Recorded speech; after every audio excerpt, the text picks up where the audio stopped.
Hola, hola a todos. Les agradecería que me digan si se escucha bien, si se entiende, etcétera.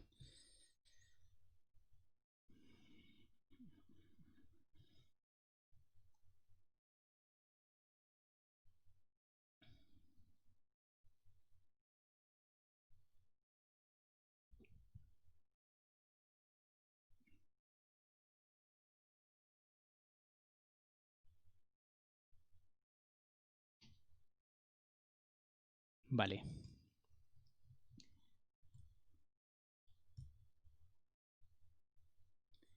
vale, vale.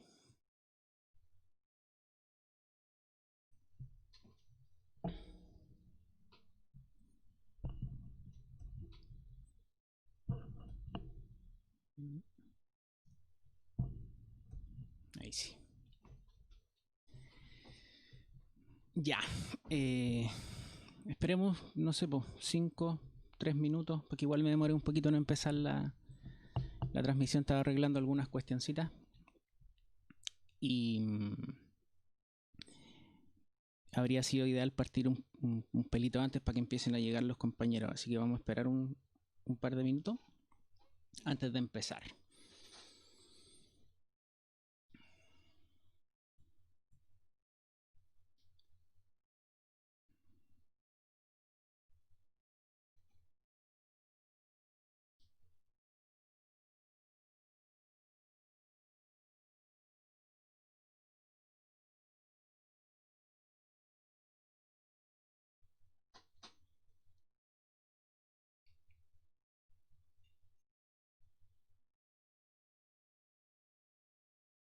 Hola, hola a todos.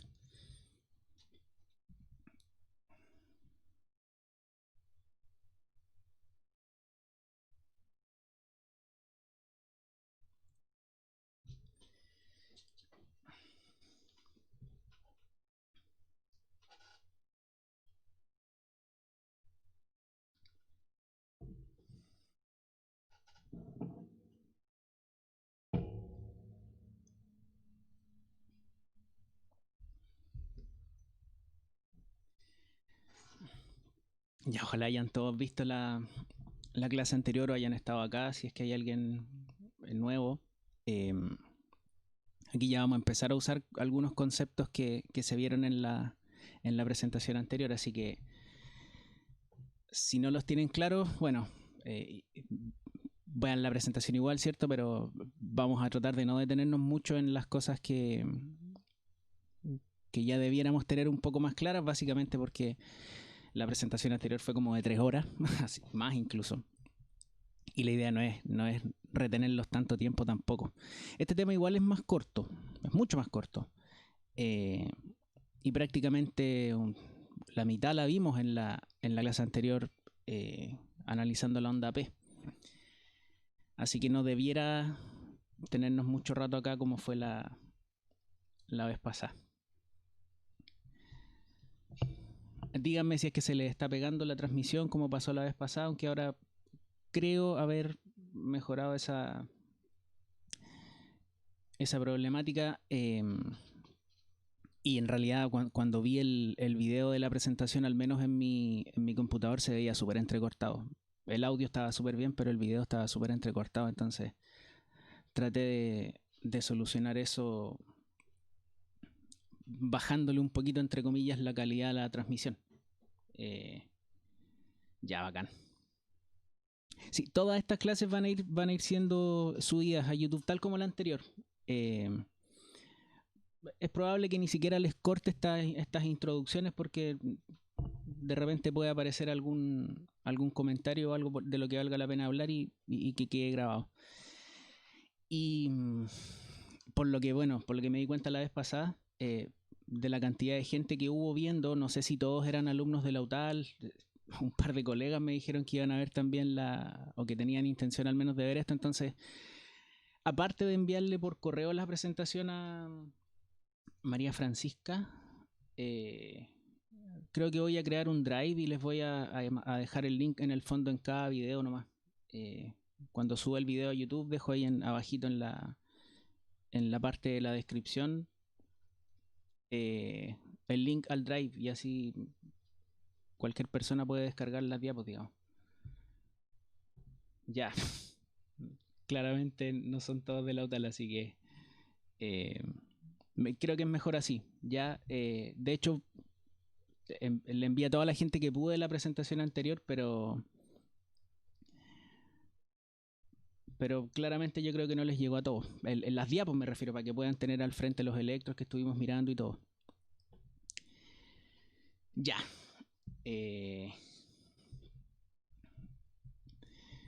Empecemos nomás, pues. Ya son las 10:04. No vine a mirar cuánta gente hay porque cuando caché la primera vez me di cuenta que era mucha, así que bueno, bacán si llegamos a harta gente. Entonces, hoy día vamos a ver el tema del electrocardiograma en el crecimiento de cavidades. Ya vamos a ver el crecimiento obviamente auricular y ventricular, enfocándonos más en el electrocardiograma. Yo les insisto y les voy a insistir a cada rato que esto no pretende reemplazar sus clases de cardiología. Ya no vamos a hablar mucho de clínica, ni de tratamiento, ni de... No. O sea, vamos a enfocarnos especialmente en el electrocardiograma. ¿Ya? Pero antes es súper importante enmendar un error. ¿Ya? La primera presentación, 2 o 3 veces al menos, se tocó el tema de la onda T y del sentido del vector de la depolarización y de la repolarización y no sé qué, y yo tenía un concepto errado, me quedé con un concepto errado de cuando algún momento tuve un curso de electro y lo transmití mal. ¿Ya? ¿Cómo podría poner la diapositiva más grande, José? Porque estoy en pantalla completa. Tenéis razón, perdón. Eso. Ya. Sí, sorry, bueno, les decía que entonces vamos a enmendar un error porque me quedé con un concepto errado y quiero corregirlo, pues. Obviamente no quiero dejar el tema mal explicado. Cuando hablamos del tema de la onda T y porque era concordante con el QRS, pese a que son fenómenos que tienen un sentido distinto, yo dije que ambos fenómenos tenían el mismo sentido, ¿cierto? Que ambos iban desde endocardio hacia epicardio. Y porque, como les digo, con ese concepto me quedé y en realidad nunca me había enfrentado a la necesidad de comprobarlo, ¿ya? Y claro, cuando me lo preguntaron, yo respondí lo que creí saber. Pues entonces, un comentario de una de sus compañeras, a quien aprovecho de agradecer en este momento, no tengo su nombre en mi cerebro, pero le agradezco porque ella dejó un comentario en el video de la primera clase, la que hice en octubre, donde explicaba en el fondo por qué le generaba la duda que yo hubiese dicho eso versus lo que ella sabía. Y claro, o sea, buscando en casi cualquier libro, algo se menciona del tema del sentido de la repolarización versus la despolarización. Y entonces, para que quede claro, es súper importante algo que no tocamos, porque la verdad es que para la forma en que explico el tema del electro, no suele ser necesario mirar este tema, ya, pero para entender esto sí es útil. Entonces hay que hablar un poquito del tema del dipolo. Ya vamos a estar 2 minutos en esto. Tengan presente siempre, partamos desde la D en el fondo, que es una célula en su estado basal, ¿cierto? Cuando no ha sido depolarizada, cuando está en reposo, que es más positiva afuera, digamos, de su membrana y negativa por dentro, ¿cierto? Cuando se recibe un impulso, y ahora pasamos al esquema en orden, cuando se recibe un impulso eléctrico, ocurre lo que llamamos despolarización, ¿cierto? Y esas cargas positivas que hay afuera, entre comillas, entran al citoplasma, ¿cierto? Y hacen que la célula sea más positiva en su interior y más negativa en su exterior. Eso después se intenta compensar, ¿cierto? Durante el periodo de la repolarización hasta que eventualmente se normaliza nuevamente. Pero el punto es que el fenómeno de la despolarización en una célula aislada es súper importante eso.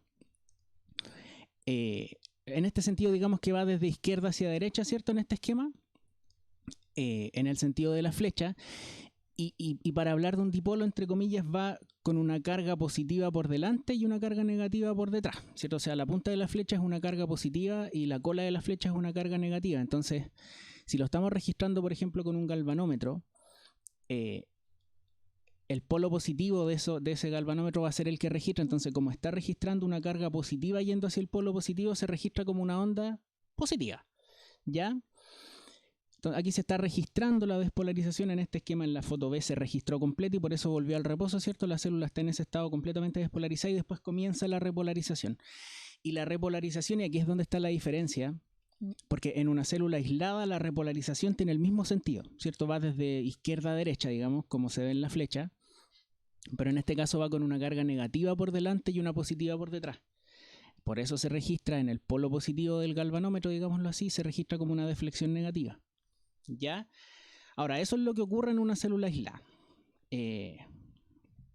En el corazón, ¿cierto? En globo, y este es del mismo librito en el que basamos toda la presentación anterior, ahí también estaba en este librito, se explica súper claro en el fondo que la despolarización, ¿cierto? Ocurre en el sentido de endocardio hacia epicardio, pero ocurre que los potenciales de acción duran más en el endocardio, son más largos y eso tiene relación con un fenómeno de, entre comillas, isquemia relativa que ocurre durante el sístole. La zona más interna en el fondo del músculo cardíaco y el endocardio, por el sístole, entre comillas, sufre un periodo de isquemia relativa y eso hace que el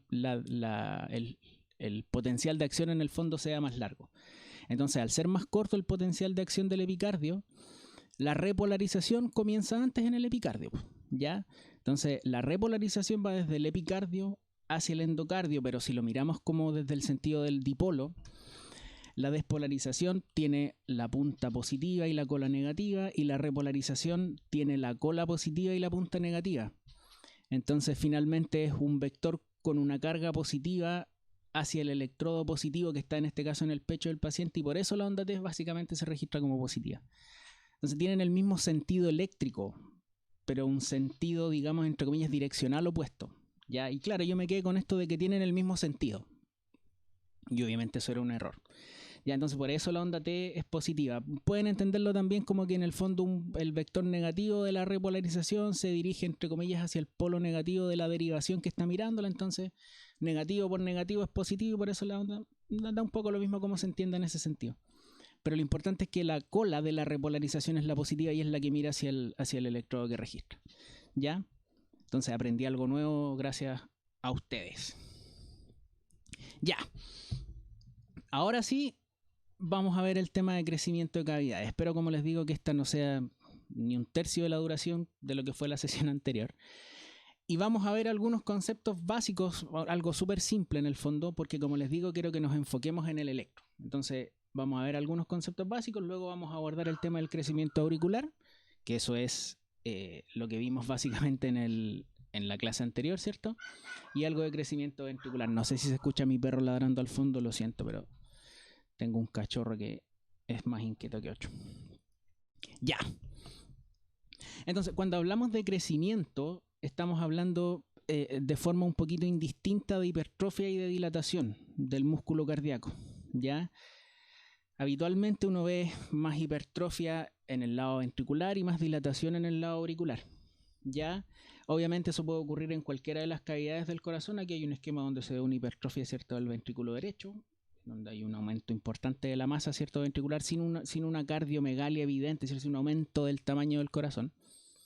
Acá se ve el esquema de un corazón normal, digamos, y de una hipertrofia en el ventrículo, en este caso izquierdo. Creo que acá dije izquierdo, quise decir derecho, no estoy seguro. Ya, ventrículo derecho, ventrículo izquierdo, con septum y con pared hipertrófica.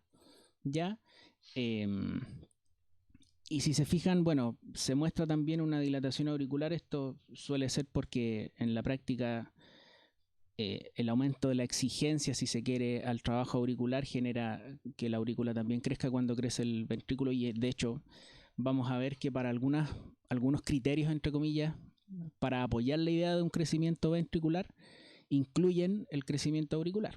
Ya suelen darse como fenómenos conjuntos. Y un esquema de una dilatación en el fondo, en este caso del ventrículo izquierdo, donde más que aumentar la masa ventricular aumenta el espacio, en el fondo, el tamaño del ventrículo, con una pérdida de la fuerza muscular. Y en términos generales, aunque esto es más válido para los ventrículos, una hipertrofia suele ser consecuencia de una sobrecarga, ¿cierto?, de presión, o lo que llamaríamos una sobrecarga, un aumento en la poscarga, ¿ya?, que suele afectar o suele exigir más al sístole, ya, en términos generales. Mientras que el fenómeno de dilatación ocurre más por una sobrecarga de volumen, o sea, de un aumento en la precarga, y eso va a verse más en diástole. Esto les digo es especialmente válido para los ventrículos, ¿ya? Porque, como podrán imaginar, cualquier aumento, digámoslo en términos simples, cualquier aumento en la exigencia al músculo cardíaco, ¿cierto? Al ventrículo izquierdo, por ejemplo, cualquier aumento en la exigencia de la contractilidad para generar el expulsivo va a hacer que como buen músculo en el fondo crezca. Ya el tema es que crece y eso estrecha el espacio ventricular, entonces eso tiene otras consecuencias. ¿Ya? Pero por ejemplo una estenosis aórtica o una estenosis subaórtica, ¿cierto? Que van a hacer que el ventrículo tenga que trabajar más en el expulsivo, eventualmente van a hacer que crezca. Y estos son todos, como ven, causas de aumento en la poscarga: hipertensión arterial, una coartación aórtica, etc. Y la sobrecarga de volumen se va a ver más en las insuficiencias. Por ejemplo, una insuficiencia aórtica implica que digamos, después del sístole, como la válvula aórtica no coapta bien, hay un reflujo, ¿cierto?, desde el arco de la aorta hacia el ventrículo izquierdo, y eso sobrecarga de volumen al ventrículo izquierdo porque está recibiendo una cantidad de sangre aparte de la aurícula, ¿cierto?, desde el mismo arco aórtico. Lo mismo pasa con la insuficiencia mitral, ¿cierto? Como la mitral no coapta bien durante el sístole, parte de la sangre del ventrículo izquierdo refluye hacia la aurícula y después vuelve a bajar al ventrículo izquierdo, ¿ya? Cosas súper generales, pero esto puede ser material de consulta para los alumnos. CIB, para los que no sepan, significa comunicación interventricular, ¿ya? Y resulta lógico pensar que si hay un hoyo en el fondo, en el septo entre los dos ventrículos, durante el sístole, sobre todo del corazón izquierdo, puede haber una cantidad de sangre que, en lugar de salir hacia la circulación sistémica, salga a través de esa comunicación, entre comillas, salga hacia el ventrículo derecho, ¿ya? Y eso sobrecargue de volumen al ventrículo derecho, ¿ya? Pero no es para eso para lo que estamos acá, ¿ya? Esto ya lo vimos, ¿cierto? Cuando analizamos la onda P, que es donde estamos viendo la despolarización de los atrios, ¿cierto? Tenemos que tener claro el concepto de que la depolarización de los atrios o de las aurículas se dibuja, ¿cierto?, como la suma de dos vectores, que ya lo discutimos la vez pasada: un vector de la aurícula derecha, que es la que se despolariza primero, y luego un vector de la aurícula izquierda, que en el caso de B1, por ejemplo, por la posición que tiene la derivación en relación a esos vectores, tiene un componente positivo inicial, que es de la aurícula derecha, y un componente negativo final, porque el vector se aleja, ¿cierto?, de la aurícula izquierda. Mientras que en las derivaciones laterales, ¿cierto?, B5, B6, D1, D2, qué sé yo, bueno, D2 es inferior, pero en todas las otras derivaciones en general se ve como una onda de predominio positivo, excepto en ABR, ¿cierto?, que ve como todo se aleja, lo decíamos la vez pasada. Ahora, en este esquema, alguien me preguntó, me fijé, pero pero me quedo en el aire en la sesión anterior. Aquí aparece menos ABR, por eso aparece más 30. Y esto tiene que ver con que hay otras formas de presentar los electrocardiogramas. No recuerdo en este momento el nombre, pero en el fondo hay una forma en la que el electrocardiograma se presenta, entre comillas, en este orden: ABL, D1, menos ABR, D2, ABF, D3. En lugar de D1, D2, D3, ABR, ABL, ABF, se presenta en ese orden. Yo jamás he visto un electrocardiograma así, pero existe, ¿ya? Y tiene lógica en el fondo, basándose en que eso te permite analizar de forma un poquito más correlativa, si se quiere, las derivaciones, ¿ya? Pero uno está tan acostumbrado al sistema tradicional, digamos, que hasta puede ser más confuso hacerlo por este lado si uno no lo entrena, ¿ya? Entonces, recordar que D2 en general es la mejor derivación, digámoslo así, para ver la onda P, porque el eje de la onda P es prácticamente paralelo a D2, y que cuando el ritmo es sinusal, ¿cierto?, y la despolarización baja desde la aurícula derecha, o desde el nodo sinusal, quiero decir, hacia distal, en ABR siempre se va a ver negativa la onda P. Ahora, va a ocurrir obviamente que si aumenta uno de los dos componentes, la onda P cambia, ¿cierto? Eso también lo vimos y lo vamos a volver a ver. Y eso tiende a desviar el eje de la onda P. Ese va a ser un concepto, entre comillas, nuevo, aunque no está metido en las diapositivas, pero tengan presente que la onda P también tiene un eje, ¿ya? Y eso también suele desviar un poco, o sea, la hipertrofia o los crecimientos auriculares suelen desviar un poco el eje. Y eso puede hacer, por ejemplo, que en la pared inferior, en general, se vea mejor la onda P o se vea más grande cuando crece el atrio derecho, ¿cierto? Y cuando crece el atrio izquierdo se ve mejor en las derivaciones laterales de 1 a BL y también B5 y B6. ¿Ya? Esto también lo vimos la vez pasada. Ya les dije, ¿cierto? La onda P tiene un componente derecho que es el inicial, un componente del atrio derecho y un componente del atrio izquierdo que es el componente final. El componente del atrio izquierdo, recordemos, perdón, del atrio derecho, es el que cuando aumenta el atrio derecho aumenta la altura de la onda P, mientras que cuando aumenta el atrio izquierdo lo que aumenta es la duración, no tanto la altura, ¿cierto? Entonces aumenta en voltaje cuando crece el atrio derecho, aumenta en duración cuando crece el atrio izquierdo, y el componente negativo en este último caso también aumenta, porque es el que depende del atrio izquierdo, ¿cierto? Y los valores que veíamos la vez pasada también ya están, espero yo, más o menos integrados, ¿cierto? Digámoslo en 0,25 milivolt, no más que eso, de altura de la onda P, no más de 0,12 segundos de duración y no más de 0,1 milivolt de altura en el componente negativo en B1 de la onda P. ¿Ya? Lo dicho, de nuevo, la onda P en el fondo se altera aumentando su altura cuando crece el atrio derecho. Eso se le llama onda P pulmonar porque dentro de las causas principales están básicamente el aumento en la presión de la circulación pulmonar, que eso se transmite de forma retrógrada hacia el ventrículo derecho y luego hacia la aurícula derecha. O una estenosis, por ejemplo, de la válvula pulmonar, que en la práctica genera lo mismo, un aumento de la poscarga del ventrículo derecho y por lo tanto, finalmente de la aurícula. ¿Ya? Entonces va a aumentar en altura, en amplitud, ¿cierto? Pero no no aumenta, quiero decir, en ancho. ¿Ya? Y el componente negativo de la onda P en B1 no aumenta. Y cuando aumenta o cuando crece el atrio izquierdo, ¿cierto? Que se le llama onda P mitral porque la causa o una de las causas importantes es la estenosis mitral, ¿cierto? Que aumenta la poscarga de la aurícula izquierda.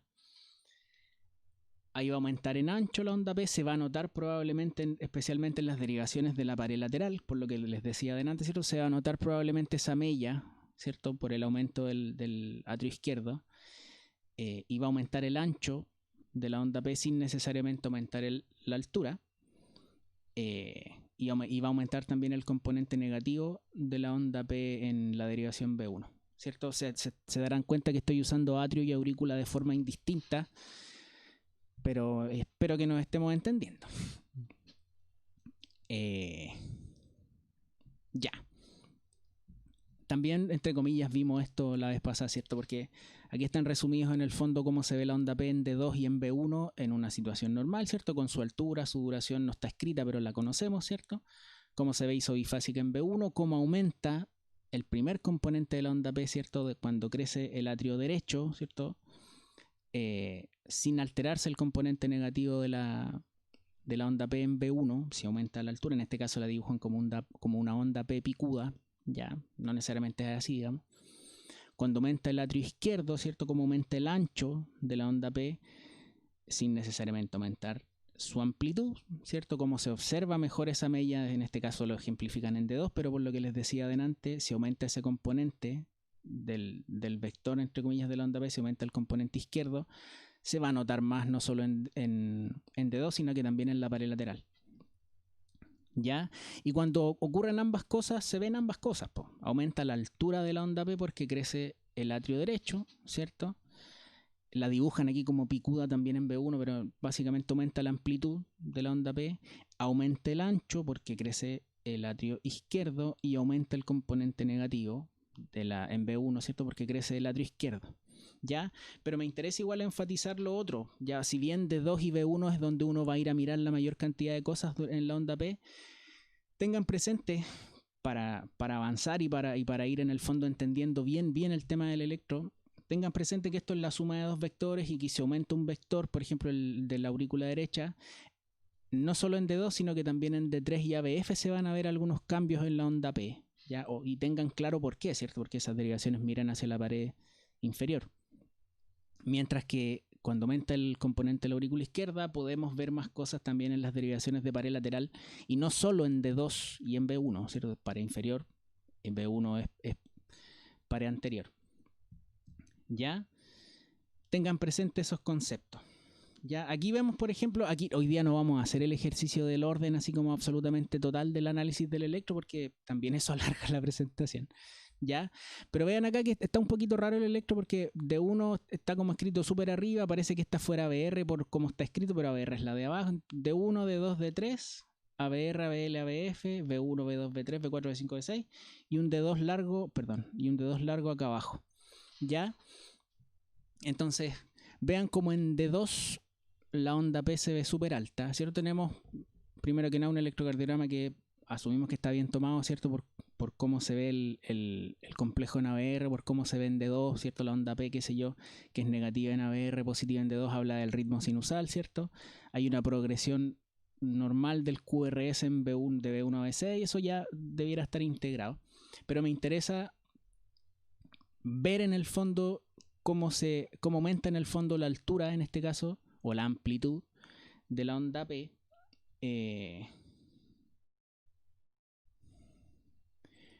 En D2 que llega a ser de 3 milímetros, ¿cierto? Está justito a 3 milímetros, parte justo en la línea más gruesa y llega justo hacia los 3 milímetros, digamos. Ya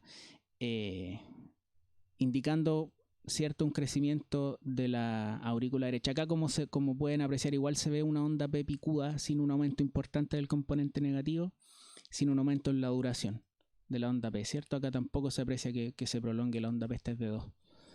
Entonces aquí tenemos el electrocardiograma de un crecimiento, o que muestra un crecimiento auricular derecho. Chuta, pensé que se veía mejor este electro. Ya. Pero bueno, de nuevo asumimos que están los datos del paciente, ¿cierto? Es un electro que si lo miran está negativo en ABR, está positivo en D2. Hay algunas cosas aquí que probablemente les van a llamar la atención, pero van a ser tema de otra clase. Aquí me interesa ver en el fondo la onda P, ¿ya?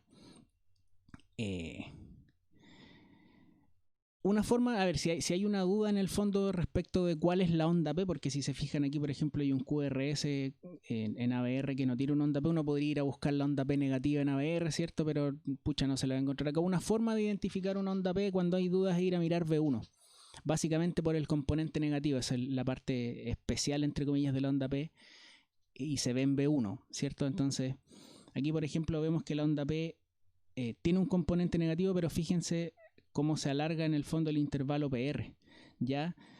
Entonces, efectivamente hay onda P en este electrocardiograma, pero en este caso, por ejemplo, es esa la onda P, ¿ya? En este caso está metida ahí durante la repolarización del ventrículo, la onda P. Después ahí aparece deformando la onda T, ya después aquí probablemente también está incluida en la onda T. Entonces, no siempre va a ser tan fácil identificar una onda P y B1 es una derivación que puede ayudar. Aquí me interesa que se aprecie en el fondo que hay un aumento del componente negativo, más allá de lo otro, que el aumento progresivo del PR, ¿cierto? Hasta que eventualmente aquí no se alcanza a ver con claridad, pero hay una onda, hay una pausa en el fondo, hay un PR largo y después hay algo aquí que no se conduce y aparece otro PR que empieza a alargarse, ¿cierto? Eso lo vamos a ver en la próxima sesión. Pero se ve una onda P con un aumento del componente negativo que de repente, si la vamos a mirar acá en D2, podría ser que mida justo 3 milímetros. No siempre va a ser tan claro, ¿ya? Y es importante tener claro que el electrocardiograma no es un instrumento diagnóstico para los crecimientos de cavidades, ¿ya? Por este mismo tipo de situaciones, en el fondo, no siempre se va a ver con tanta claridad como en el electro anterior un aumento en la amplitud de la onda P, un aumento en el ancho de la onda P. En general tampoco son tan confiables para los crecimientos ventriculares, ¿ya?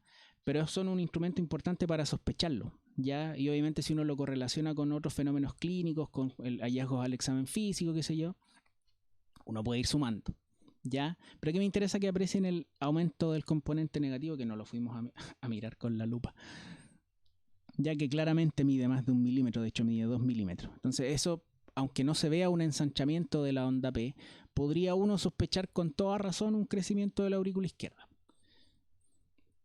¿Ya?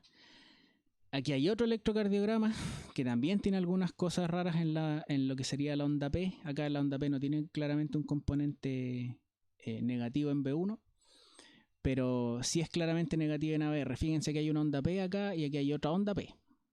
Aquí hay una onda P y bueno, no se alcanza a ver otra. Pero en la práctica hay una onda P conducida y una onda P no conducida. ¿Cómo saber que no es la onda U? Básicamente porque la onda U siempre es concordante con la onda T, y aquí estamos viendo que no es concordante, y porque habitualmente no mide más de un tercio de la amplitud de la onda T, la onda U. Y aquí se ve que es prácticamente la mitad. ¿Ya? Y de hecho no tendría por qué estar deformando la onda T acá tampoco. ¿Ya? Entonces, sumando y restando, y si uno va, por ejemplo, aquí a D2 para ver la onda P, ve una onda P alta, ¿cierto? Con cierta forma picuda, que eso se replica en esta imagen rara, ¿cierto? Y que se vuelva a replicar acá, y si vamos a mirar el D2 largo, es como bien constante esa imagen como picuda. Entonces podemos asumir con tranquilidad que esa es una onda P que no se conduce, ¿cierto? Hay una depolarización de la aurícula, pero no hay una depolarización del ventrículo, ¿ya? Pero aquí lo que me interesa es ver que la onda P es alta, ¿ya? De nuevo, para plantear un crecimiento auricular derecho, ¿ya? Lo otro es tema de la próxima clase, ¿ya? Así que vamos a volver a mirar estos electrocardiogramas en la próxima clase, entendiendo los otros fenómenos relacionados con la conducción. ¿Ya? Entonces es re fácil, ¿ya? Aurícula derecha, aurícula izquierda, parte inicial de la onda P, parte final de la onda P, aumento del componente negativo. Ni siquiera hablamos de la desviación del eje de la onda P, porque en realidad, si quisieran aprenderlos, en realidad se aplica igual que el eje del QRS, ¿ya? Se busca la onda P en las derivaciones de las extremidades, ¿cierto? Se busca la onda P más isobifásica o más plana, y a partir de eso se busca la isoeléctrica y todo el cuento, es lo mismo, ¿ya? Y el eje de la onda P normalmente, si les interesa saberlo, está entre 30 y 60 grados, ¿ya? Pero como les digo, no es algo que uno use, aunque conceptualmente es importante, obviamente, la desviación del eje de la onda P. Normalmente no es un criterio que uno esté usando para plantear. Como les digo, estamos hablando habitualmente de sospecha diagnóstica, ¿ya? Y siendo médicos generales, uno no ahí está, uno no llega más allá de la sospecha, ¿cierto? Entonces tiene que solicitar el estudio que corresponde, ¿ya? Y el crecimiento ventricular, las bases electrocardiográficas del crecimiento ventricular también de alguna forma las vimos la primera sesión, ¿cierto? Sabemos que normalmente los ventrículos se depolarizan. Importancia diagnóstica del eje de la onda P, básicamente lo que les decía, cuando se desvía hacia la derecha el eje de la onda P, apoya la idea de un crecimiento auricular derecho, ¿ya? Y cuando se desvía hacia la izquierda, apoya la idea de un crecimiento auricular izquierdo, ¿ya? Pero como les digo, no es algo a lo que tengan que dedicarle mucho tiempo en esta etapa, sobre todo, ¿ya? Lo importante es entender cómo se altera la onda P cuando se alteran o cuando crecen las aurículas, ¿ya? No se preocupen tanto por el tema del eje. Ya, si quieren, después volvemos a los electrocardiogramas y les explico cómo se calcula, pero de verdad que no es necesario. ¿Ya? No es necesario que llenen su cabeza con cosas que en este momento no les van a ser útiles, ¿ya? Entonces, volviendo acá. Ya analizamos la vez pasada, ¿cierto?, cómo se despolarizan los ventrículos. Analizamos los tres vectores, ¿cierto? Un vector septal, que la verdad es que no les expliqué la vez pasada, pero para que lo sepan, ¿cierto? Tiene este sentido como desde la izquierda hacia la derecha, básicamente porque la depolarización de la rama izquierda de las, ¿cierto? De las de His, de la rama izquierda, ¿verdad? De las de His, esa rama se depolariza más rápido que la rama derecha, ¿ya? Entonces, como se depolariza más rápido, digámoslo así, tiene ese sentido la despolarización, ¿ya? Tiene el sentido desde izquierda a derecha. Ya imagínense que en el fondo se despolariza más rápido y después se empieza a depolarizar esta, entre comillas, más lento. Estamos hablando de milisegundos, ¿sí? Entonces hay un predominio del flujo eléctrico hacia ese lado, ¿ya? Entonces, en esa en ese caso, cuando el vector septal apunta en ese sentido, V1 lo ve como se acerca, ¿cierto? Por lo tanto registra una deflexión positiva, mientras que las derivaciones de la pared lateral, V5, V6, por ejemplo, registran una deflexión que es negativa porque el vector se aleja de esa derivación. Luego del septo se depolarizan las paredes, ¿cierto?, libres, donde hay un franco predominio del ventrículo izquierdo, y eso explica la onda S profunda en V1 y la onda R alta en V5, V6 como hallazgos normales, por cierto. Desde V1 estamos viendo que el vector de esa depolarización de las paredes se aleja y por lo tanto se registra como una gran onda S, mientras que desde V5 estamos viéndolo acercarse, en este caso V6 también, ¿cierto? Entonces lo vemos como una onda R alta, ¿ya?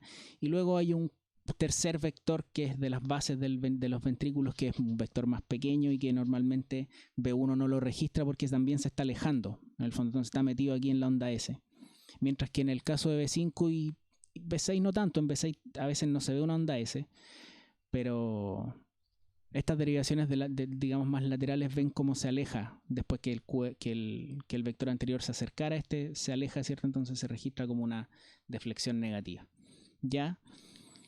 Entonces ahí está el monito como resumido de cómo progresa, ¿cierto? Aumentando la onda R desde V1 a V6, a veces reduciéndose entre V5 y V6, como pasa con la S entre V1 y V2, que pega un saltito y después empieza a achicarse, hasta eventualmente quedar pequeña o desaparecer en V6, ¿ya?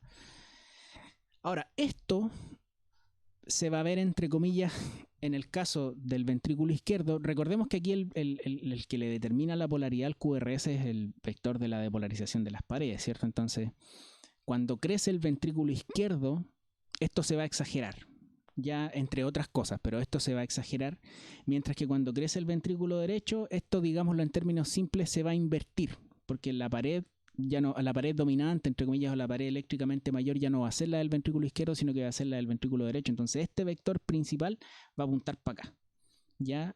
Y eso va a hacer que se acerque a V1 y que se aleje, entre comillas, de V5 y se registren estas derivaciones de otra forma, ¿ya?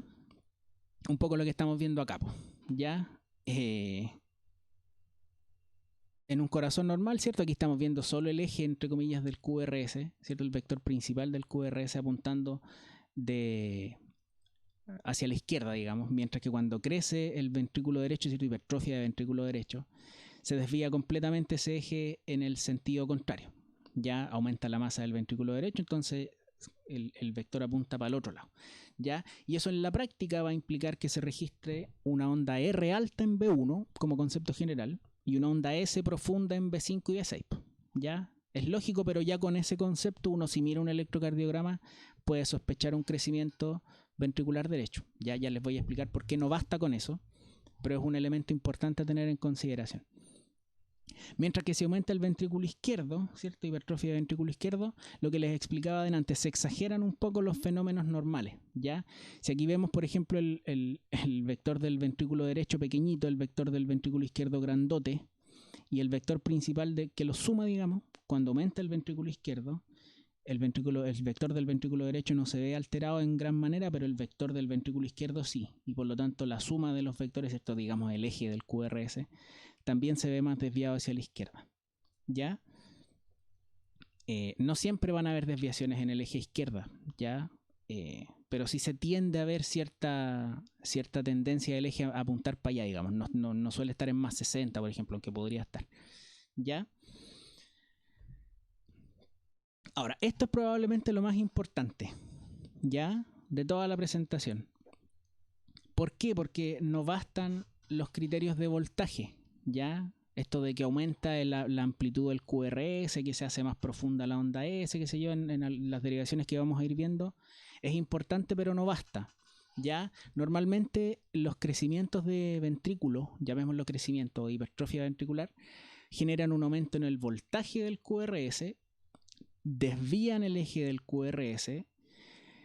El concepto anterior, ¿cierto? Generan un aumento en la deflexión intrínsecoide, que en la práctica se representa, entre comillas, como un ensanchamiento no muy importante, pero habitualmente entre 0,10 y 0,12 segundos, ¿cierto? 2 milímetros y medio, perdón, 1 milímetro y medio a 2 milímetros y medio. No, pues eso es lo que mide normalmente, 2 milímetros y medio a 3, perdón. ya se ve un aumento discreto del ancho del QRS sin ser un QRS ancho franco, y además ocurren alteraciones de la repolarización que habitualmente tienen esta morfología, ya una onda T o un segmento ST y onda T que tienden así como a negativizarse de forma lenta y después una vuelta rápida hacia la línea de base, ¿ya? Eso es lo que se suele llamar la onda de sobrecarga. Ya cuando vean de repente alteraciones de la repolarización tipo sobrecarga en un informe electrocardiográfico, se refieren a este tipo de hallazgo, ¿ya?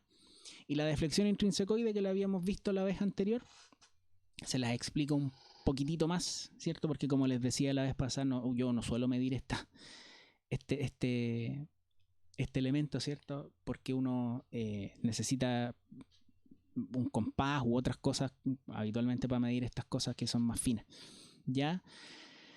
Pero básicamente lo que representa la deflexión intrinsecoide es el tiempo de conducción o la demora en la conducción desde el sistema de Purkinje, ¿cierto? Que recordemos que el PR refleja la conducción por el nodo AB, las de His, las ramas y el sistema de Purkinje.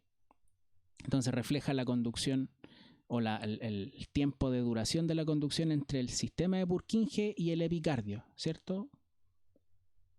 Luego, y el epicardio, digamos que se representa como la llegada del pic de la onda R, ¿cierto? Por eso también se llama punto pic a la onda R en español, la deflexión intrinsecoide, ¿ya? No es tan fácil como eso, porque una onda, a ver, no se confundan con el tema de lo supraventricular versus lo ventricular, ¿ya? Eso es más para plantear latidos de otro origen, ¿ya? Una extrasístole supraventricular o ventricular, porque la morfología del QRS en esos casos es idéntica o es distinta a los complejos de base, ¿ya? Aquí estamos hablando, como les decía, de un aumento de voltaje, de un aumento de una desviación del eje, estamos hablando de varios elementos, ¿ya? Pero todos los QRS, aunque sean supraventriculares, digámoslo así, se van a ver igual alterados, entre comillas, cumpliendo con los otros elementos, ¿ya? Por eso no se confundan con el tema de lo supraventricular, porque aquí no lo estamos en el fondo aplicando así, ¿ya? Entonces, deflexión intrinsecoide desde el sistema lo que demora la conducción entre el sistema de Purkinje y el epicardio, ¿ya? Cuando hay un aumento de la masa miocárdica, ¿cierto? Hay una demora en la conducción desde el sistema de Purkinje hacia el epicardio porque el miocardio es más ancho, ¿cierto? Entonces aumenta el grosor del miocardio y por lo tanto se demora más, y eso se refleja como un aumento en la deflexión intrinsecoide que suele ser de 0,035 segundos para el ventrículo derecho y 0,045 segundos para el ventrículo izquierdo, ¿ya? Y aquí está un poco resumido.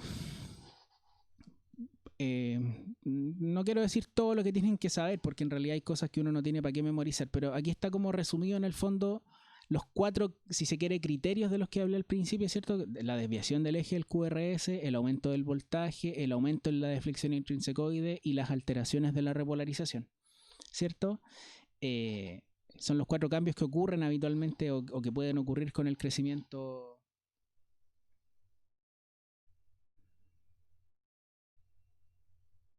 Estoy tratando de leer las preguntas, pero por eso he tratado de responderlas. Lo hice también en el video anterior, claro, después el video no queda con el chat. Ah, tú dices leerlas en voz alta. Ya, sí, lo podemos hacer. Le explicaba al compañero de delante donde dice básicamente si la onda QRS deja de ser supraventricular se considera que sufrió una hipertrofia, y les decía que no hay que confundir ahí los conceptos. El origen supraventricular de un latido tiene que ver con, bueno, obviamente con de dónde nace, ¿cierto? Acá estamos hablando de cambios en el voltaje por un crecimiento, por un aumento de masa del ventrículo de la aurícula, ¿ya? Sí, ahí te entendí, Javier. Entonces, no se confundan con ese tema, ¿ya? Alguien me preguntaba antes qué importancia diagnóstica tiene el eje de la onda P, y yo le decía que en realidad te ayuda a reforzar o a aumentar el índice de sospecha, si se quiere, de un crecimiento de la aurícula, ya sea izquierda si es que el eje se desvió a la izquierda, o derecha si es que el eje se desvió a la derecha. ¿Ya? El link del que saqué los libros es efectivamente el que dejaron arriba, está en la primera presentación al final. ¿Ya? Ya, Antonia, a ver. O sea, mira, ahí me piden que repita lo que pasaba en el QRS cuando hay una hipertrofia ventricular derecha. Ahora vamos a verlos cada uno por separado. Ya lo anterior eran, entre comillas, generalidades.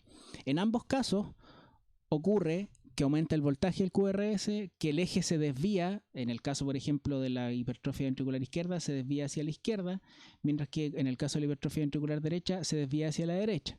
¿Ya? Hay un aumento en la deflexión intrinsecoide que les decía yo que es de más de 0,035 segundos, estamos hablando de menos de 1 milímetro como criterio en el fondo, por eso les digo que se necesitan compases y otras cosas para medir con precisión.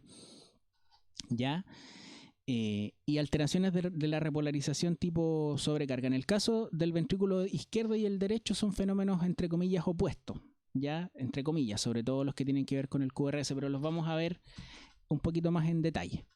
Ya, a ver, antes de pasar a eso, como les decía, para que vayan haciéndose la idea de cómo ocurren los fenómenos, cuando hay una hipertrofia ventricular derecha, el eje del QRS se suele desviar sobre 120 grados. ¿Ya? Recordemos que el eje normal está entre menos 30 y más 110. ¿Ya? Entonces,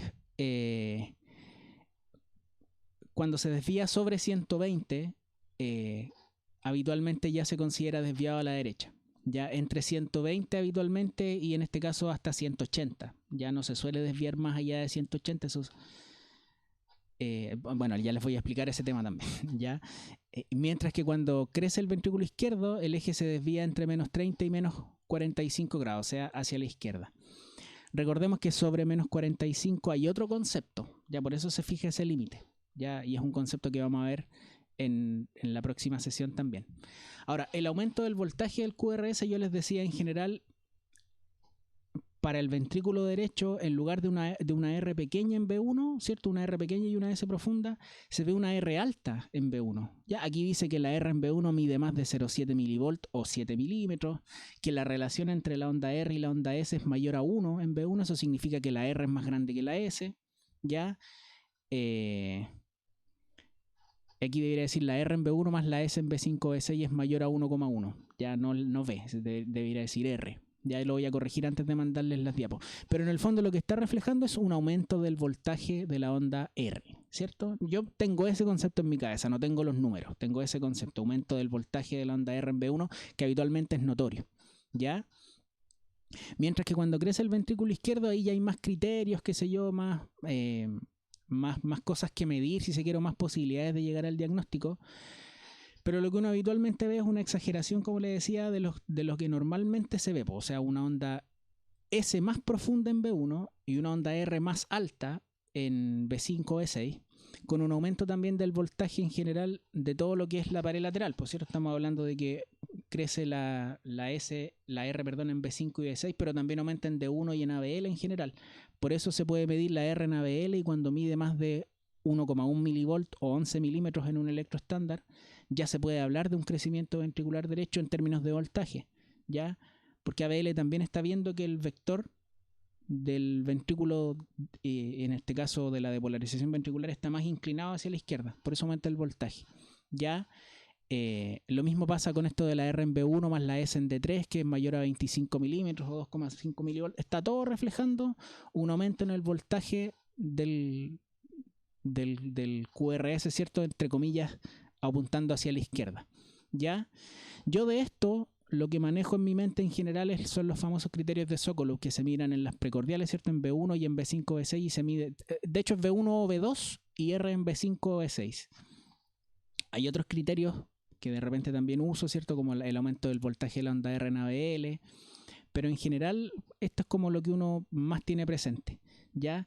Que es la suma de la onda S en la derivación V1 más la R en V6. ¿Por qué? Porque se exageran, pues. La R sigue siendo pequeña en V1, pero la S se profundiza más. Y la R aumenta, digamos, más su voltaje en V5 o V6. ¿Ya? Y eso en general se dice que mide más de 35 milímetros, aunque en personas flacas, sobre todo en deportistas, uno puede ver que esto aumenta y aumenta de forma aislada. Por ejemplo, sin alterarse la repolarización, sin desviarse el eje del QRS. Entonces, uno considera menos probable la hipertrofia ventricular solo a partir del voltaje, ¿ya? Normalmente uno debiera pensar que si solo se cumple un criterio, especialmente si es solo el criterio de voltaje en un paciente joven, como que no pinta mucho para crecimiento ventricular. Ya sea izquierdo sobre todo, porque son los fenómenos normales que se registran con más exageración. Si se cumplieran solo esos pero pensando en el ventrículo derecho, yo ya sería más sospecharía más, digamos. Pero en el caso del ventrículo izquierdo, cuando solo se cumplen los criterios de voltaje, especialmente si solo son los de Sokolov, uno tendería a cuestionarse un poco, pero si en ese mismo paciente joven y sin historia, digamos, relevante, se ve un aumento del voltaje, hay una desviación del eje, hay una alteración de la repolarización, uno ya puede ir sumando, ¿cierto? En general se dice que con un criterio, especialmente si es el de voltaje, es poco probable. Con 2 criterios, o sea, voltaje y otro más, es posible, y ya con 3 criterios, en general es bastante probable que lo sea, pero nunca se va a poder decir solo a partir del electrocardiograma si es que hay un crecimiento de cavidades, y eso también es importante que lo tengan claro. ¿Ya? Aquí hay harta tabla, harto número, como les digo, lo importante son los conceptos generales, ¿ya? O sea, exageración de los fenómenos normales en el caso del ventrículo izquierdo y, entre comillas, una inversión de los fenómenos normales en el caso del ventrículo derecho, sobre todo en términos de voltaje, ¿ya? Entonces, para la hipertrofia ventricular izquierda, vamos a ver que en el electrocardiograma aumenta la profundidad de la onda S, esto la onda R sigue siendo pequeña, aumenta el voltaje o la amplitud en voltaje de la onda S, porque se registra más en el fondo grueso, o sea, el miocardio es más grueso y eso hace que el vector sea mayor, pero sigue apuntando por el mismo lado el vector de la depolarización de las paredes. ¿Ya? Y se va a registrar una onda R más exagerada en las derivaciones laterales, ¿cierto? V5, V6 y también en D1 y en ABL vamos a ver un aumento del voltaje, ¿ya? Y si uno lo suma en general y mide más de 35 milímetros o más de 3,5 milivolt en total, uno ya lo puede plantear, el V1 con V5 o V6 ya puede plantear que al menos se cumple el criterio de voltaje, ¿ya? Si a eso le sumamos una alteración en la repolarización, cierto tipo sobrecarga, aquí vemos un descenso más lento, aunque no se ve con tanta claridad como podría ser esta, por ejemplo. No se ve con tanta claridad, pero hay un descenso más lento y un ascenso más rápido de la porción terminal de la onda T hasta la línea de base. O sea, ya tenemos 2 criterios ahí. Habría que calcular el eje en este electrocardiograma, no se puede porque no tenemos las derivaciones precordiales, y la verdad es que la deflexión intrinsecoide habría que medirla sin tener el papel milimetrado propiamente tal, pero uno podría plantear que entre el comienzo del QRS y el pic de la onda, en este caso S, que sería la predominante, hay un aumento. Si lo usamos estrictamente como onda R también, ya, pero eso ya es mucho más fino, ¿ya? Eso con el ventrículo izquierdo se exagera lo que normalmente se ve, mientras que en el ventrículo derecho se ve lo contrario, una onda R alta en V1 cuando debiera ser pequeña, ¿cierto? Una onda R alta en V1 con una onda S profunda en V5 y en V6, ¿cierto? Ahora, una cosa importante que no lo mencioné, pero en realidad, como les digo, la deflexión intrinsecoide no es algo que uno ande midiendo así como todos los días, digamos. Pero normalmente no se calcula en cualquier derivación, se suelen usar las precordiales para medirla, ¿ya? Así que también es un concepto que es importante que tengan en su pool de conocimiento, ¿ya? Espero que vaya quedando claro, ¿ya? Ahora vamos a ir al crecimiento del ventrículo izquierdo, ¿ya?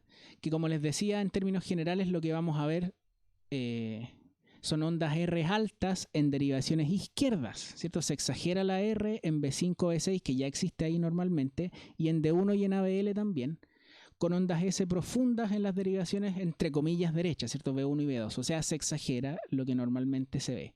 Eso se asocia a cambios secundarios de la repolarización, ¿cierto? Que habitualmente tienen este aspecto de lo que decíamos como sobrecarga, un discreto ensanchamiento del QRS por un aumento en la deflexión intrínsecoide, ¿cierto? Una desviación del eje a izquierda y a veces un aumento discreto del QT corregido sin llegar a ser un QT, digamos, de, no sé, de 500 y tanto. Ya un aumento discreto que no siempre se ve. ¿Ya? Ese es como el resumen de los cambios. ¿Ya? Ahora, si vamos a los famosos criterios que se ocupan, tenemos por ejemplo los criterios de Sokolov-Lyon, que son los que ya les dejé en la tabla anterior, ¿cierto? Donde sumamos la onda S en B1 o B2 con la R en B5 o B6 y eso debiera medir. El criterio dice 3,5 milivolt en general, pero cuando se considera que los pacientes de repente se hacen electrocardiograma siendo jóvenes, siendo delgados, siendo atletas, y eso hace que haya poca distancia entre el vector y el electrodo, ¿cierto? Cuando no hay mucha grasa, por ejemplo, en la pared del tórax, los electrodos los vectores se van a registrar aumentados. Entonces, hay quienes consideran que en menores de 45 años esto debiera ser 4,5 y no 3,5. ¿Ya? Detalle. La R en ABL también es un criterio que yo lo encontré como parte de los de Sokolov, decía esto o esto, ¿ya? Un aumento de la amplitud del voltaje de la onda R en ABL mayor a 11 milímetros o 1,1 milivolt, ¿cierto? Eso teóricamente tiene una especificidad mayor del 85% para plantear un crecimiento ventricular izquierdo, pero como les digo, como elemento aislado, los cambios en el voltaje en general no debieran ser suficientes para plantear un crecimiento de alguna cavidad, digamos, ¿ya? Aquí hay otro ejemplo, los criterios de Cornell, pero como les digo, más que sabérselos de memoria es tener claros los conceptos, ¿ya? Y hay unos que a mí me gustan bastante, que son los criterios de Paguero-Lopresti, que en la práctica lo que uno hace es medir cualquier onda S en cualquier derivación y sumarla a la onda S que se pueda ver en B4, ¿ya? Cuando eso es mayor a 28 o mayor a 2,8 milivolt en el hombre o mayor a 23, ¿cierto? 2,3 milivolt en la mujer, se dice que se cumple un criterio de voltaje para hipertrofia ventricular izquierda y eso tiene una especificidad bien alta también, sobre 90%, ya una sensibilidad más bien baja. Entonces, hay varias formas de ver el tema del voltaje, de ver cambios en el voltaje, varios criterios descritos, etcétera, pero todos reflejan lo mismo. Ya todos reflejan que se exageran los hallazgos normales, si se quiere, porque aumenta el componente izquierdo del QRS. ¿Ya? Y hay otro sistema de puntaje que se llama Romlit. Este es que no me interesa que se lo aprendan de memoria, pero sí me interesa que se fijen en esto. ¿Ya? ¿Por qué? Porque, por ejemplo, hace una diferencia entre los pacientes que están tomando o no tomando digitálico, que eso altera ¿cómo se llama? El QRS y la repolarización. Signos electrocardiográficos de crecimiento auricular izquierdo, que dan un puntaje alto para pensar crecimiento ventricular izquierdo, ¿ya? O sea, como concepto, el crecimiento auricular izquierdo también es un elemento que apoya el crecimiento del ventrículo izquierdo. Creo que lo dije bien, ¿cierto? Crecimiento auricular izquierdo apoya el crecimiento del ventrículo izquierdo. Una desviación izquierda del eje que también da un puntaje alto. Un ensanchamiento, entre comillas, del QRS sobre 0,9 que da un puntaje menor. Esto me interesa, ¿ya? Encontrarse con una aurícula izquierda grande también apoya la idea de que el ventrículo izquierdo esté grande, ¿ya? Más la suma de cambios en el voltaje y no sé qué, ¿ya? Me interesa eso, ¿ya? Ahí tienen la tabla completa si la quisieran manejar. Ya también pensé que este electro se iba a ver mejor en realidad en pantalla completa. Pero bueno, sin hacer, les insisto, todo el análisis que hacemos al mirar un electrocardiograma, fíjense acá sobre todo, ya que estamos viendo cierto crecimiento de cavidades, fíjense sobre todo en cómo aumenta el voltaje de la onda S aquí en B1, cómo está de aumentado, cómo está de aumentado aquí en B2 también, ya que se llega a superponer con la R de B3, ya llega hasta ahí abajo esa S, ya. cómo se aumenta, cómo exagera la onda R en B5, B6, como también fíjense que igual hay un aumento de la R en B1. Ya ABL, la R en ABL mide como 10 milímetros, o sea, está casi justo para el criterio. Aquí si hiciéramos la suma de Sokolov, probablemente nos va a dar más de 35 y capaz que hasta más de 45. Ya son 10, 20, 35 milímetros solamente en la S de B2, más la onda R de B5, B6. Bueno, está claro que se cumple el criterio de voltaje. Tenemos acá una alteración en la repolarización tipo sobrecarga, ¿cierto? Tenemos un eje que está en más 30, o sea, no está desviado evidentemente a la izquierda, pero sí hay un aumento de voltaje en D1. No se alcanza a ver que la R en D1 más la S en B3 sume más de 25, que es otro de los criterios que por ahí hay mencionado, ¿cierto? Pero tenemos dos al menos, ¿cierto? Un aumento en el voltaje con alteraciones de la repolarización. Entonces, sospecha para las antenas crecimiento ventricular izquierdo. ¿Ya? Y ahora el crecimiento ventricular derecho, vamos a hacer un poco el mismo análisis que hicimos a propósito del crecimiento ventricular izquierdo, ¿ya? Donde lo que vamos a ver son ondas R altas en derivaciones derechas, ¿cierto? En B1 y B2, con OS más profundas de lo normal en derivaciones izquierdas, ¿cierto? Básicamente B5 o B6, ¿ya? También un discreto ensanchamiento del QRS porque estamos pensando que también aumenta la deflexión intrinsecoide porque también se engruesa el miocardio, solamente que en este caso es del ventrículo derecho. ¿Ya? Cambios secundarios en la repolarización, ¿cierto? Y el eje del QRS desviado a la derecha. Y aquí yo tenía una animación que debiera haberse activado ahora, pero bueno.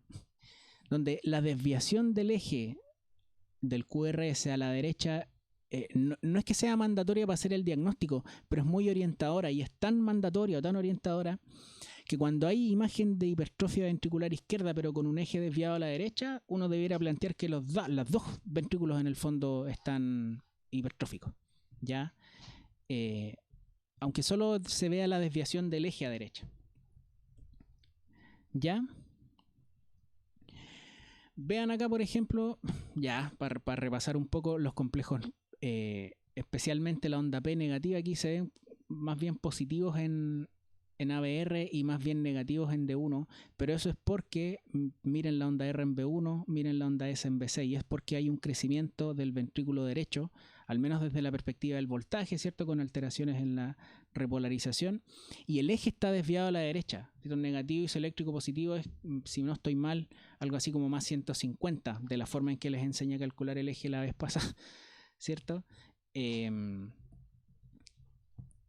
De hecho, sí, pues si hiciéramos el cálculo con D2, siendo D2 la isoeléctrica, la perpendicular es ABL, ABL está en menos 30, pero ABL es negativa, entonces para abajo es más 150.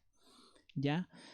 Entonces el eje está desviado a la derecha, hay un aumento del voltaje de la onda R en B1, hay un aumento del voltaje de la onda S en B6, que esto no debiera verse así, hay una alteración de la repolarización que es evidente, sobre todo en las derivaciones B1, B2, B3. Entonces, todo esto permite plantear la sospecha de un crecimiento del ventrículo derecho, ¿ya? Como el eje se desvía, en este caso a más 150, hay un predominio positivo de ABR que está, o sea, sí, a más 150 dije, ¿cierto? Hay un predominio positivo de ABR que uno espera que sea negativa, pero piensen que en el fondo el vector está apuntando hacia acá. Entonces ABR también en algún momento ve que se acerca, ¿ya? Sí, me preguntan cuando decía cualquier onda S incluye D1, D2. Sí, cualquier onda S. ¿Ya? Si se suma la R en B5 y B6 y la S en B1 y B2, no es I, es O. La S en B1 o B2 más la R en B5 o B6. ¿Ya? En el fondo es una S más una R.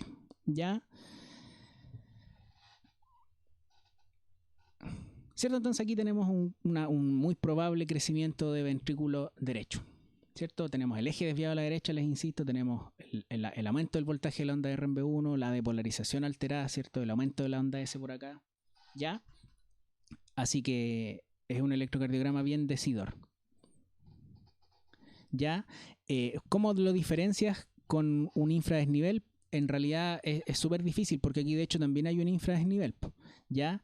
El tema es que ese infradesnivel está en el contexto de la alteración de la repolarización por el crecimiento ventricular. ¿Ya? Ahora, es bien probable que si te encuentras con este electrocardiograma en una persona con dolor al pecho, probablemente vas a pensar en un cuadro isquémico, sobre todo si es que los infradesniveles son marcados en varias derivaciones. ¿Ya? Pero aquí es probable que esté en el contexto del crecimiento de la alteración en la repolarización por el crecimiento de cavidad. Pero tú miras el punto J, ya que es donde se une la onda S con el segmento ST. En este caso aquí está claramente descendido, ¿cierto? Porque es ese de ahí, para que no sea tan grande, es ese de ahí, ¿cierto? El punto J, si se quiere. Aquí está por ahí, ¿cierto? Está como a 1 milímetro, un poquito más respecto de la línea de base del PR anterior. Ahí está por acá. Entonces, estrictamente hay un infradesnivel, ¿ya? El tema es que es más probable que esté en el contexto del crecimiento del ventrículo que de un cuadro isquémico, ¿ya? Entonces, bueno, voy a aprovechar este electrocardiograma que ya vimos, ¿cierto? Y que ya sabemos que aquí lo principal es el aumento del voltaje de la amplitud de la onda R, ¿cierto? Permitiéndonos sospechar un crecimiento de aurícula derecha. Pero vayan a mirar el QRS en B1, en D1 quiero decir en D2, la onda R alta en B5, B6, o sea, hay una exageración de los fenómenos eléctricos normales de estas derivaciones, pero es lo único que hay. Ya, si hacemos la suma de Sokolov, por ejemplo, en B2 y en B5, o en B1 y en B5, aquí son 5, 10, 15, 20, 21, 22, 23, más, pongámosle aquí, son 24, 25, 26, 26, 32, 37, 42, 40, ya. O sea, estamos claramente por sobre los 45, pero no tenemos una alteración en la repolarización acá, en B5 o B6. No tenemos tampoco un evidente aumento del voltaje en B1, en D1 quiero decir, ni en ABL. No tenemos una desviación importante del eje. No tenemos un aumento evidente tampoco del ancho del QRS. Entonces, solo tenemos el criterio de voltaje. Y la verdad es que con eso no basta para plantear un crecimiento del ventrículo derecho. ¿Ya? Sí, la verdad es que es generalizado. Ya me preguntan si cuando se habla de crecimiento se refiere al ventrículo de manera generalizada, si se refiere a una hipertrofia, por ejemplo, concéntrica, si se refiere a una hipertrofia excéntrica. Y la verdad es que es un aumento del grosor del miocardio ventricular en alguna de las dos cavidades, digamos. ¿Ya? Estamos viendo ahora en este electrocardiograma por qué se desestima un crecimiento del ventrículo izquierdo, ya porque solo se cumplen los criterios de voltaje, no hay alteración de la repolarización, no hay desviación del eje, no hay un evidente ensanchamiento, ¿cierto? No hay una alteración de la deflexión intrínsecoide. ¿Ya? Pero claro, cuando se exageran los fenómenos normales hablamos del izquierdo y cuando se invierten, si se quiere, hablamos del derecho.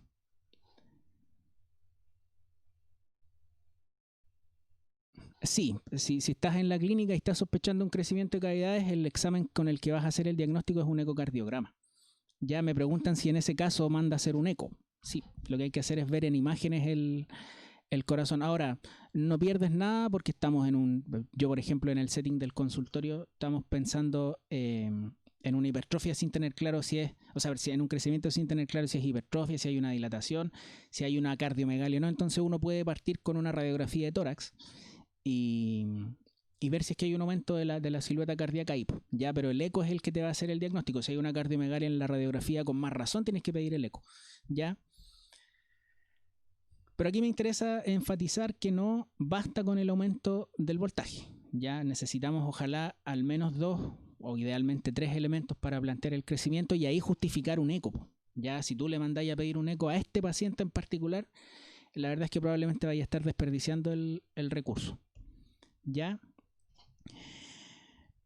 Vean acá, por ejemplo, bueno, la onda P negativa en ABR, la onda P positiva en D2, ¿cierto? Un electro que en general progresa bien acá, o sea, podemos pensar que está en general bien tomado.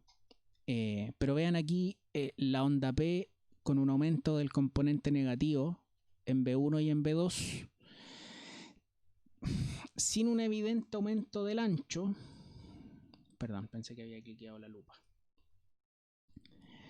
Sin un evidente, aunque no está el milimetrado del papel, o al menos yo no lo veo, pero no pareciera haber un ensanchamiento de la onda P, ¿cierto? No parece haber tampoco un aumento del componente derecho de la onda P. Entonces, podría ser sugerente de un crecimiento de aurícula izquierda, pero en realidad no basta. Aquí se alcanza a ver que hay una mella, ¿cierto? Se nota un poquito más la mella en D2.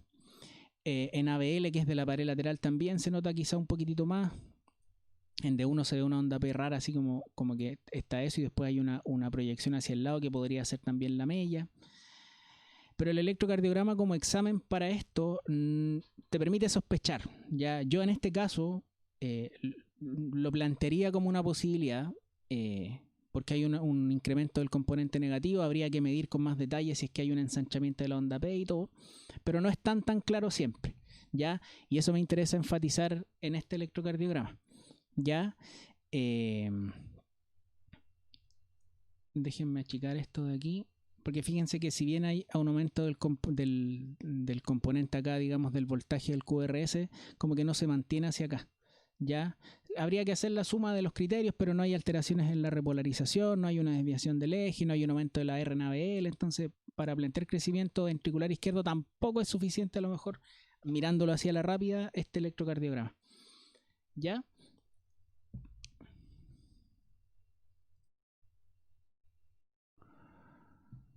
Vean este de aquí, ¿ya?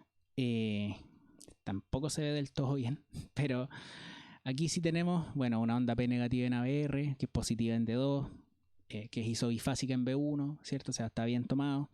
Tenemos un aumento sobre todo del voltaje del QRS acá en B1, B2, en las precordiales en el fondo. Aumenta la profundidad de la onda S, aumenta la altura de la onda R en B5, B6, ¿cierto? Hay una alteración de la repolarización tipo sobrecarga.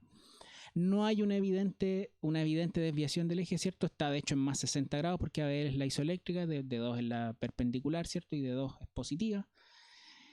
Entonces, tenemos al menos dos criterios para plantear. Lo mismo acá. Aquí aparece un cuestionamiento probablemente sobre el supradesnivel. Hay un supradesnivel evidente, ¿cierto? Un ascenso del punto J, pero probablemente en el contexto del crecimiento de cavidades, ya, y no en el contexto de un síndrome coronario agudo. Obviamente aquí necesitamos también la clínica. Ya estamos mirando solo el trazado, ¿ya? Recuerden siempre ir a buscar los elementos relacionados con la estandarización, ¿cierto? Eso espero que lo hayan integrado. Ya, les insisto, van a tener estas diapos en el fondo para poder mirar los electros con más tranquilidad y ir sumando y restando y haciendo todos los juegos que quieran para ir viendo si es que lo que estoy diciendo es cierto, estoy puro chamullando. ¿Ya? Pero aquí vemos un electro que te permite sospechar un crecimiento del ventrículo izquierdo, ¿cierto? Este electrocardiograma se los mostré en la presentación anterior para ejemplificar este tema de la onda P, ¿cierto? Que la onda P era bastante alta. Aquí la teníamos negativa en ABR, positiva en D2, ¿cierto? Con una progresión del QRS más o menos adecuada en las precordiales. Y teníamos un aumento de la altura de la onda R, un aumento evidente, ¿cierto? Mide casi 5 milímetros, o sea, casi 0,5 milivolt. Un aumento evidente del componente negativo en B1, ¿cierto? Yo les voy a mandar el link, lo voy a dejar en un drive, yo creo, ya, para no dejarlo solo a los chiquillos de la UTAL, que son los que me contactaron inicialmente, ya. Pero va a estar la clase su día y va a estar el link. Yo me las voy a arreglar, pero se los voy a dejar, ya, y se los voy a dejar a todos, no a un grupito, ya. Pero me interesa, insisto, tenemos los criterios para pensar en un crecimiento auricular de ambas cavidades, ¿cierto? Y tenemos además un aumento en el voltaje de la onda S en B1, en B2, un aumento del voltaje de la onda R, que si lo sumamos es un hecho que va a dar más de 45. Si sumamos, por ejemplo, aquí son 5, 10, 15, 20, 25, 30, 35, 40, 45, 50, 51, 52. O sea, está clarito que el criterio de voltaje, al menos por el lado de Sokolov, se cumple. Si quisiéramos usar el criterio de Paguero-Lopresti, ¿cierto? Que es el que les decía yo que me gusta harto, es una onda S cualquiera más la S en B4. Y si es hombre tiene que ser más de 28 milímetros, si es mujer más de 23, aquí ya tenemos 10, 20, 30. Basta. ¿Ya? Entonces hay varios elementos para sospechar un crecimiento auricular izquierdo. Las alteraciones en la repolarización, fíjense ahí lo evidentes que son. Aquí si se fijan, la onda P tiene esta mella que podría, digamos, reforzar la idea del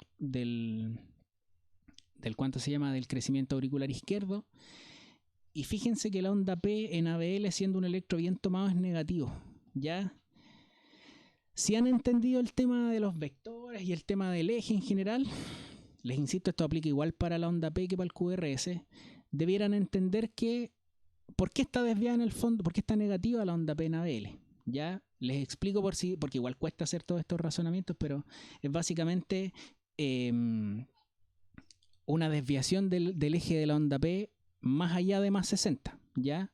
Porque ABL, si pensamos en el cálculo del eje, digamos que ABL es la isoeléctrica, D2 es positiva, eso significa que el eje está en más 60, ¿cierto?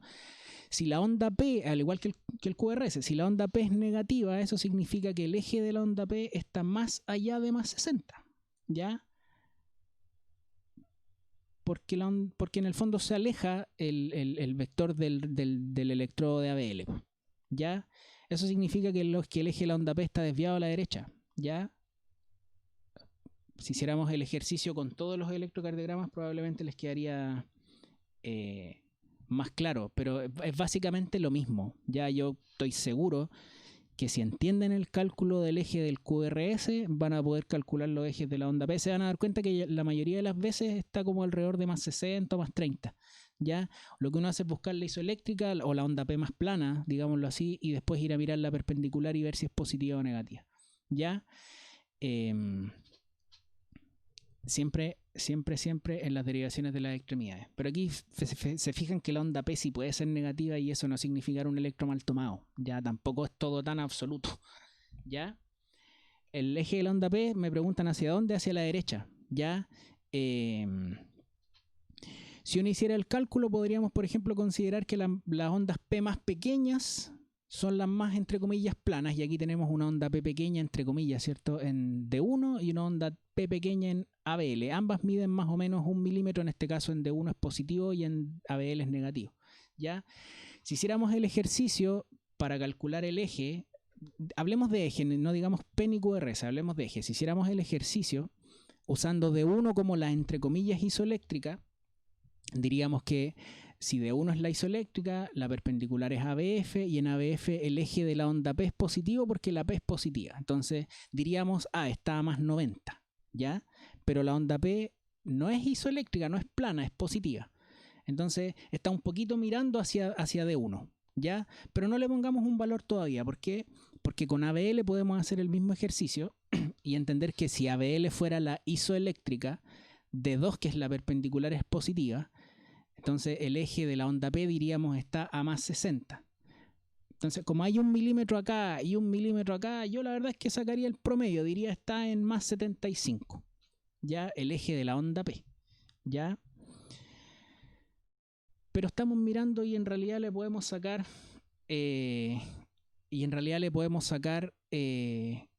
digamos, la sospecha a partir del voltaje. Ni siquiera fuimos a mirar el eje. Este electro nos sirve para entender ese concepto, pero no es necesario.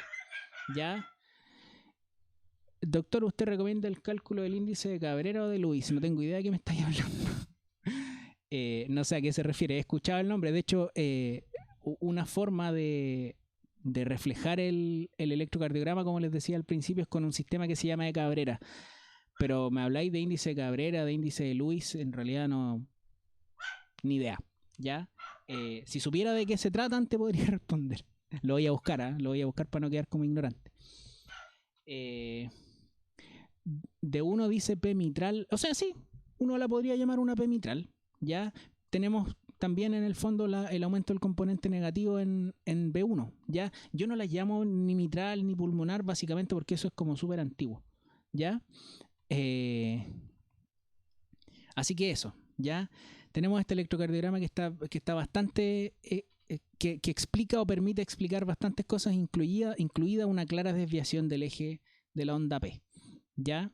Pero les insisto, eso no es vital para entender este cuento, ¿ya? Crack me dice, supongo porque le dije que no tenía idea de los índices de Cabrera y de Luis. Si tengo que ser honesto, no les voy a chamullar. Ya. Y este electrocardiograma, que probablemente es el más bonito de toda la sesión y es el último, fíjense, bueno, onda P negativa en ABR, onda P positiva en D2, estamos diciendo que eso es un ritmo sinusal, ya la frecuencia cardíaca ya la saben calcular, 300, 150, 100, 110, 115, una cosa así, ya. Tenemos entonces el ritmo sinusal, dijimos, está bien tomado, etcétera, ya. Vamos a mirar entonces la onda P, ya. Vamos a mirar el eje de la onda P. O sea, no el eje, me quedé pegado con la cuestión. Vamos a mirar la onda P, ¿ya? En B1, bueno, fíjense, ya es, la onda P es una deflexión completamente negativa, ¿ya? Sabemos que es la onda P básicamente porque está a la misma altura que la onda P que se ve en B2, po. Ya aquí no se ve claramente una onda T en B1, pero sí se ve clarita en D2. O sea, sí se ve, sí bien digo, se ve clarita la onda T en D2. Entonces al lado de la T está la P, ¿ya? Y lo que se ve ahí es la onda P. Entonces, evidentemente negativa. ¿Podremos decir evidentemente ancha? Yo diría que al menos está como en el límite. Ya, si tomamos esta que está casi justo en el puntito del milímetro, 1, 2, 3 milímetros, está al menos en el límite. En D2 la onda P es esto y esto de aquí. Ya, también eso es parte de la onda P. Ya, entonces, 1 pareciera ser que son 2 milímetros, 1, 2, capaz que sean 3 milímetros. Ya, ok, podría ser un crecimiento, podría cumplir ese criterio. Aquí la vemos en el fondo mellada en D1, ¿cierto? Que eso, recordemos que aumentó el componente izquierdo, entonces de la pared lateral vamos a ver más notoriamente el componente izquierdo. En ABL también se ve un componente como izquierdo, de hecho se ve negativa y positiva, ¿ya? Entonces, otra vez a partir del electro anterior uno podría plantear que el eje está un poquito desviado de la onda P porque tiene un componente negativo la onda P en ABL, ¿ya? En B5, B6, pared lateral, también se ve una mella en la onda P, ¿ya? O sea, claramente el componente izquierdo de la onda P aumentó y eso es evidente acá, ¿ya? La altura, pucha, debería haberla mirado de inmediato. La altura de la onda P, aquí yo diría que son 2 milímetros y medio justo. Se alcanza a ver que aquí está la línea de base, parte la onda P entre el milímetro este y el milímetro de acá. Entonces hay medio milímetro, 1 milímetro y medio, 2 milímetros y medio, ¿ya? Aquí pareciera ser que mide 2, ya aquí también. Entonces a lo mejor es para cuestionárselo, pero podrías plantear claramente izquierdo, podrías plantear con algún grado de certeza el crecimiento auricular derecho.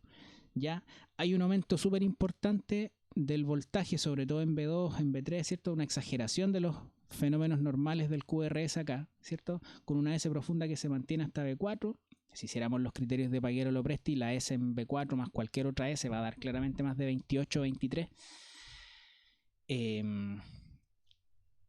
Tenemos a lo mejor no un aumento evidente de la onda R, sí tenemos alteraciones en la repolarización que no son tan claras, pero están, ¿ya?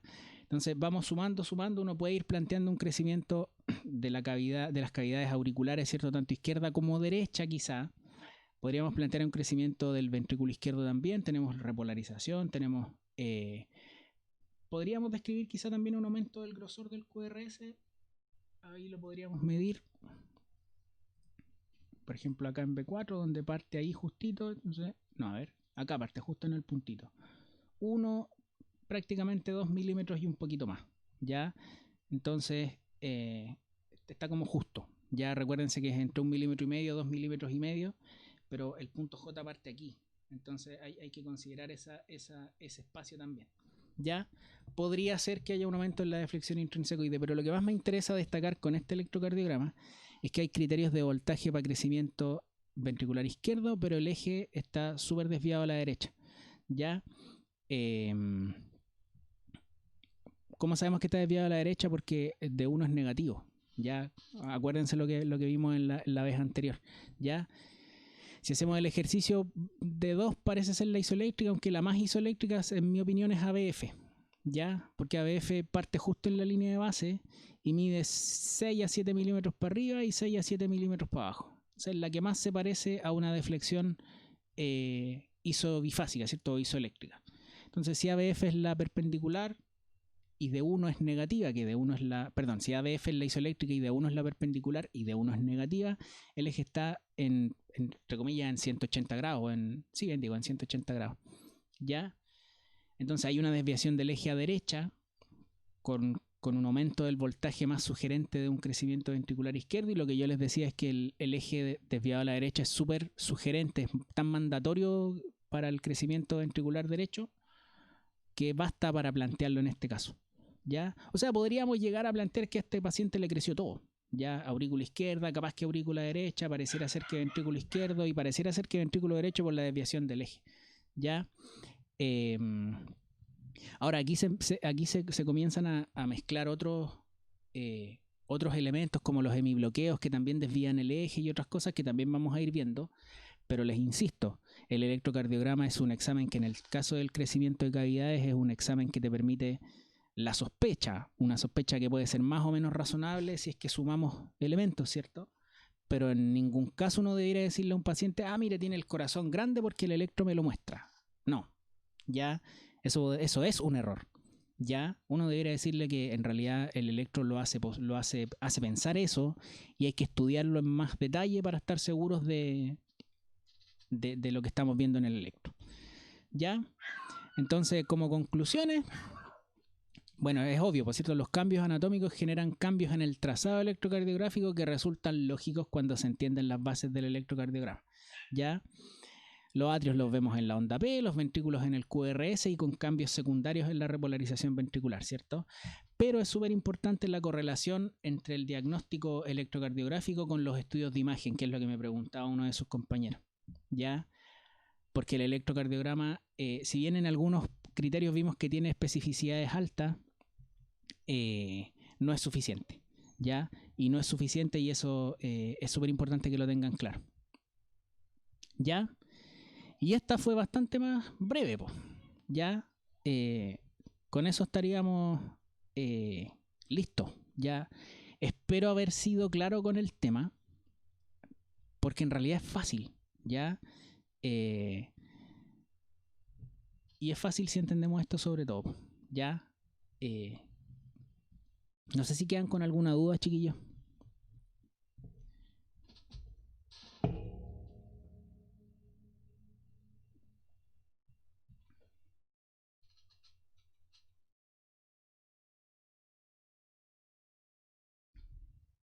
Ya.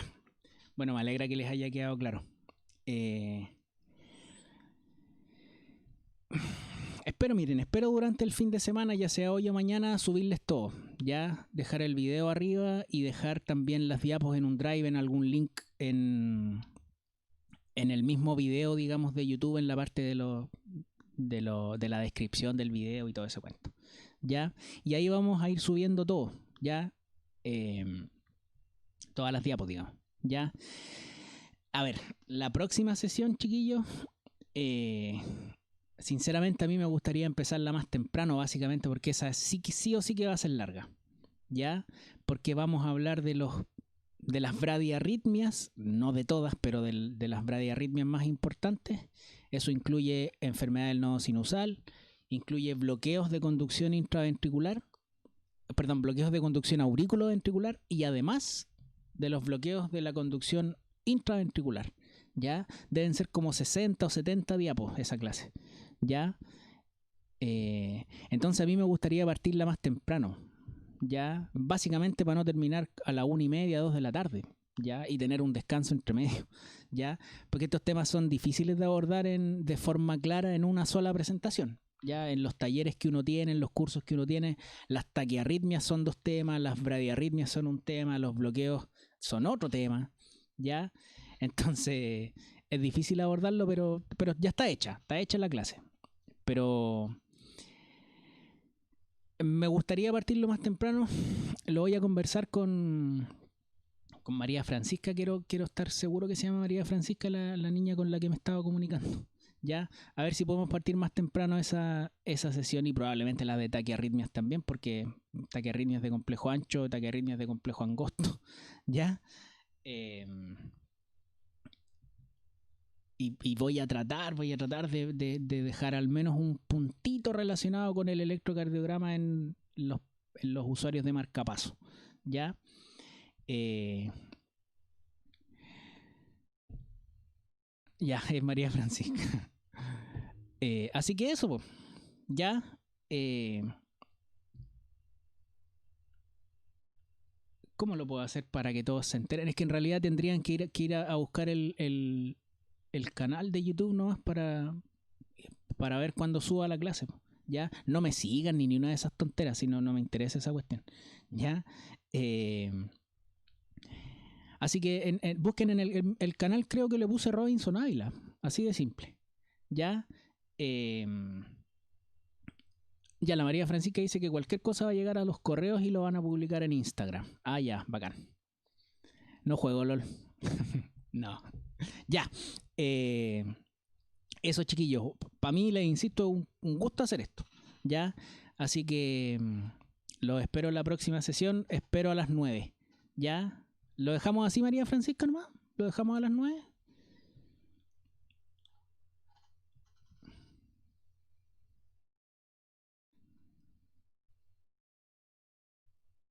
Ya, dejémoslo a las 9 entonces. Ya, los voy a estar esperando. Ya, no, eso no va. Eso no va, chiquillo. Espero haber aclarado lo que dije mal en la primera sesión también. Ya, chao, cuídense harto. ¿Ah? Nos vemos.